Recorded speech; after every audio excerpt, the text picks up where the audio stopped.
Did you know the road right behind me, Kennedy Caddesi, the longest road in Istanbul, named after the late US President John F. Kennedy, was actually paid for by the United States government?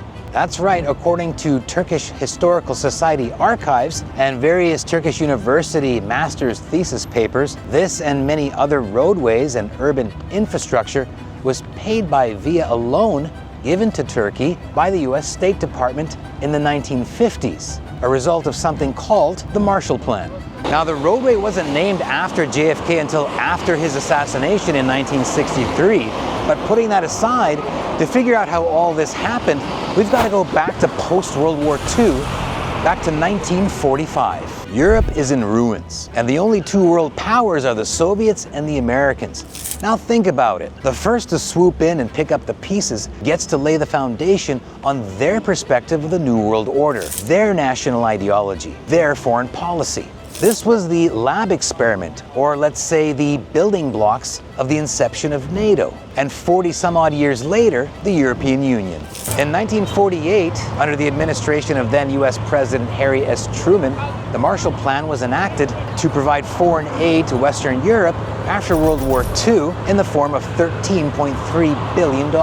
It provided for buyers of American goods, reliable trading partners, and very importantly, keeping the communism of the Russians at bay. Now, since we weren't involved in World War II, we were given a small fraction of the pie, $185 million to be exact. But most of it was given in the form of an interest-bearing loan. Turkey was seen as the first line of defense for the Americans against the communist bloc and was propped up as an agricultural support base and source of raw materials for a wounded Europe. To be fair, Turkey benefited from being catapulted into modern industrial and urban infrastructure. Farming was mechanized. Roads and major highways connected small villages to major cities. But there was a catch. No technology transfers were given, so we couldn't produce what we were getting. It was simply made in the USA and shipped to Turkey.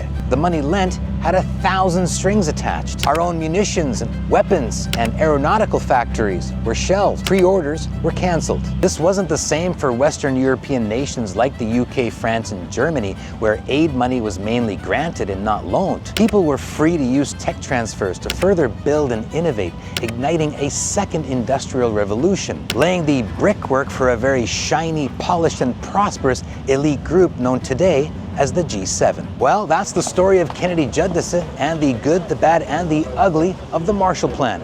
Thanks for watching, and we'll see you next time.